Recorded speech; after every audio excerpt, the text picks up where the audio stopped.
Hello, ladies and gentlemen. My name is Andrew Staniak. We are joined here in the Neighborhood Loan Studio with Joey Matthews, VA Loan Nerd, Dave Rosenfeld, Remax Signature, and we are here talking about common questions. Okay, I want to ask you guys, what is the most common question that you've gotten over the past, let's say, 6 months? And Joey, you're thinking, you already have one in your head. What's the most common question?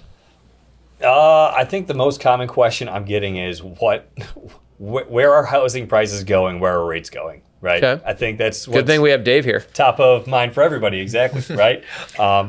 Yeah, it's a fool's errand to time the market. At the end of the day, that's what someone's trying to do. They're trying to time the market. That is a fool's errand. I know people that have been trying to time the market for the last 5 years that are now several $100,000 poorer for doing so. So don't. I want to get your view of that, and if that's a similar question that you get a lot. I think the timing the market aspect is most people's flaw. I have an investor who came to me. They've already regretted not buying more properties over the past 5 years. I say, okay, well, let's pick it up. They have one rental, but they want to buy more rentals. And they came to me in September.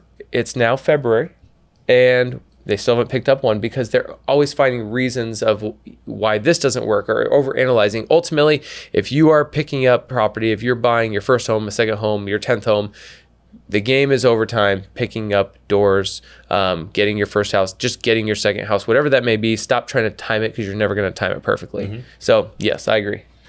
One of the biggest problems I have with clients is trying to find perfection. Oh, yeah. I mean, I want a $800,000 house, but I only want to pay $300,000 for it. And then it becomes analysis paralysis. And you get in there and it's like, well, this doesn't have a wolf range or this doesn't have a thermidor. And you're scratching your head a little bit. You know, I always reiterate, there's certain things that you cannot change about a house. You cannot change where it's located. Yeah. You cannot change north-south facing or whatever the case may be. Mm-hmm. But you can change flooring. You can change paint, and you can change walls. Everything else, and I walk through with my clients, and I'm like, we could literally move this wall and everything else. I showed a house yesterday.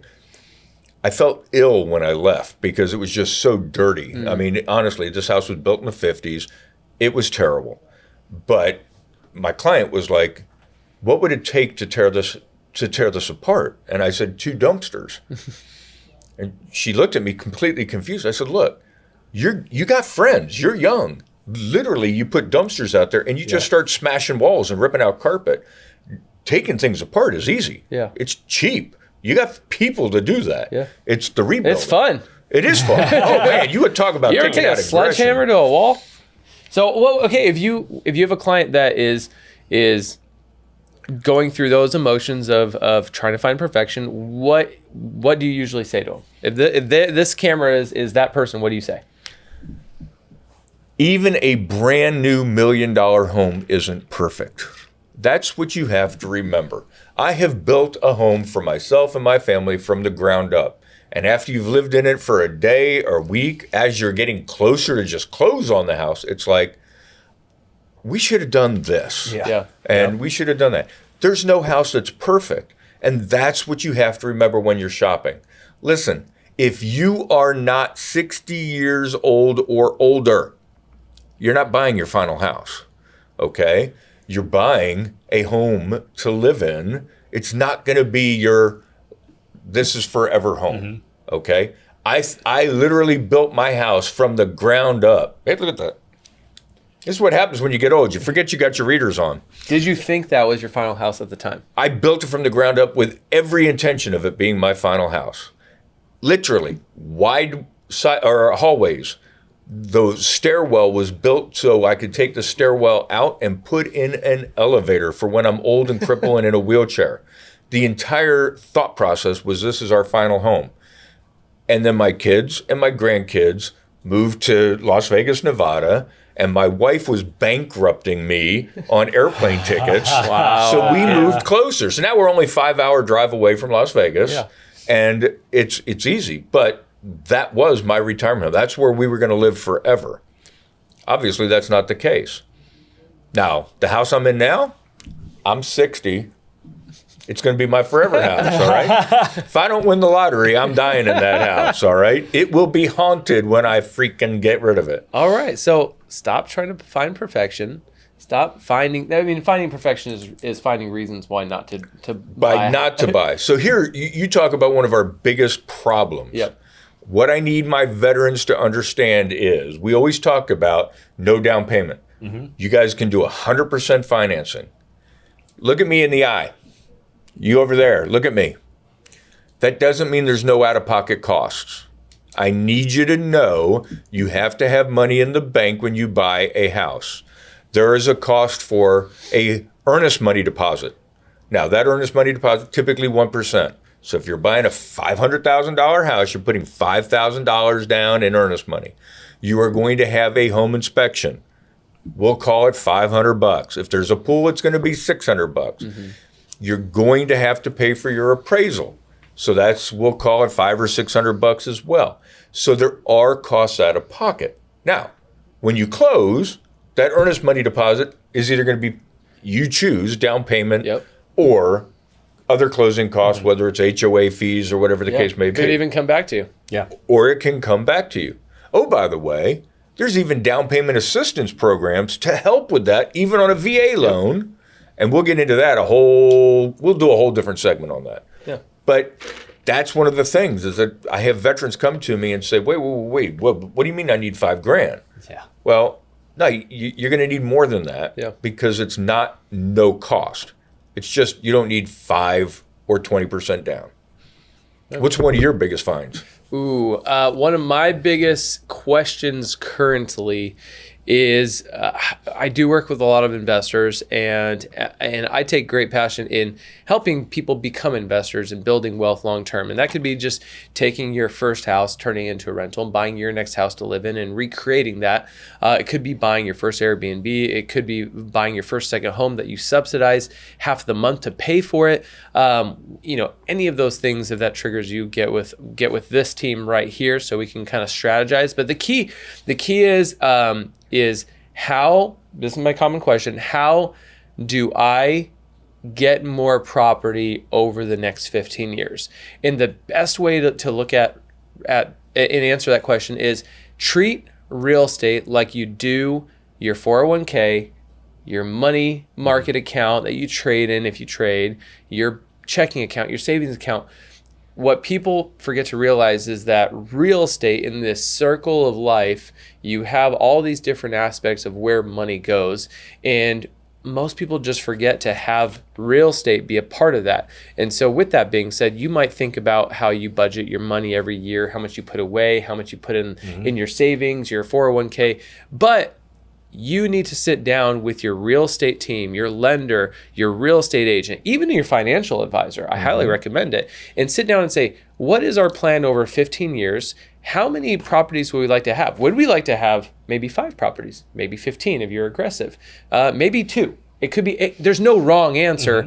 My whole point is, what does our future look like? Just like when you're planning for retirement, because that real estate should be 25% to 50% of your potential portfolio. Wait a minute, right there, key word, your real estate is part of your investment portfolio. Yes. Yeah. So folks, if you own a home right now and you have not had a market analysis done on your home, call me. I don't care where you are in the country.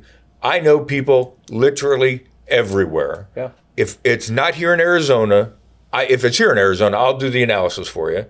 But I need you to know, you need to know where your property stands. Well, Dave, think about it.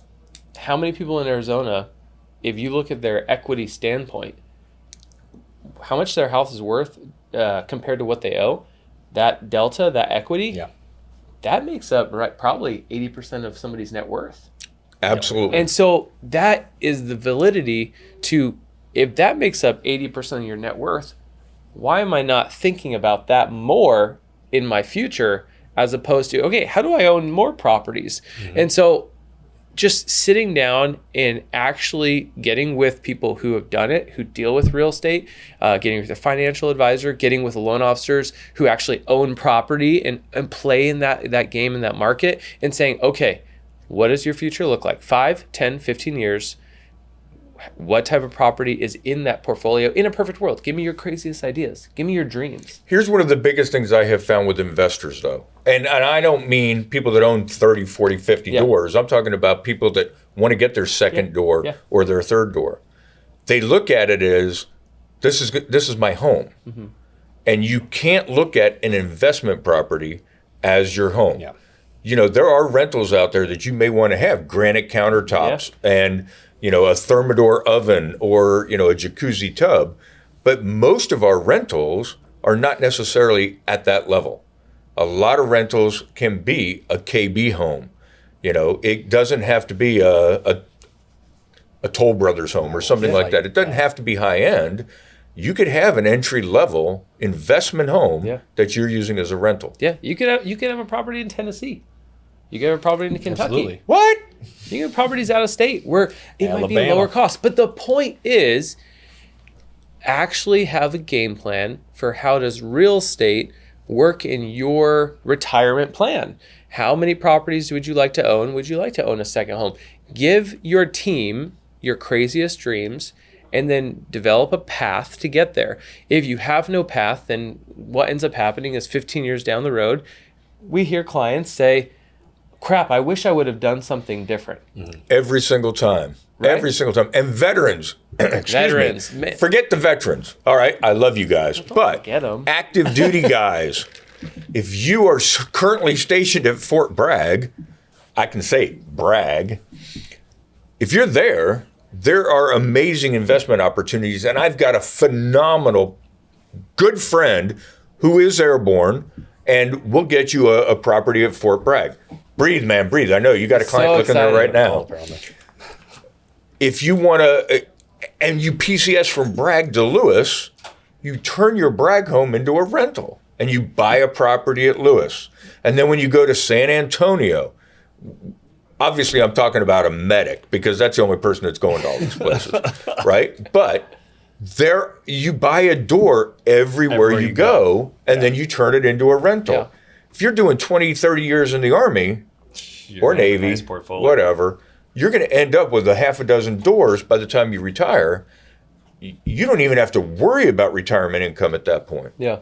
If you own one home right now and that makes up a lot of your net worth, that should be the reality check to say, I need to figure out how to own more of these.